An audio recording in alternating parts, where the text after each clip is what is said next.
महाराष्ट्र सरकारच्या वतीने सुमारे 17,000 जागांवर पोलीस भरती प्रक्रिया सुरू करण्यात आलेली।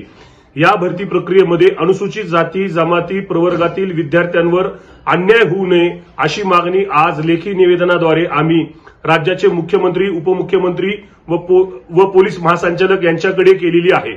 अनुसूचित जाती जमाती प्रवर्गातील विद्यार्थ्यांनी खुल्या प्रवर्गासाठी आवश्यक असणाऱ्या सर्व पात्रता व निकषांची पूर्तता केल्यानंतर त्यांना खुल्या प्रवर्गातूनच नियुक्ती देणं आवश्यक आहे। तसं कायदेशीर सरकारला बंधन आहे, परंतु मागच्या वर्षी अशा प्रकारच्या तक्रारी आम्हाला प्राप्त झाल्या होत्या की खुल्या प्रवर्गासाठी आवश्यक असणाऱ्या सर्व निकषांची पूर्तता केल्यानंतर सुद्धा त्या विद्यार्थ्यांना त्या उमेदवारांना अनुसूचित जाती प्रवर्गातूनच नियुक्ती दिली गेली होती।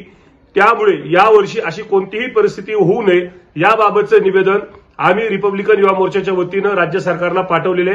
माझं नाव राहुल डंबळे, रिपब्लिकन युवा मोर्चा अध्यक्ष।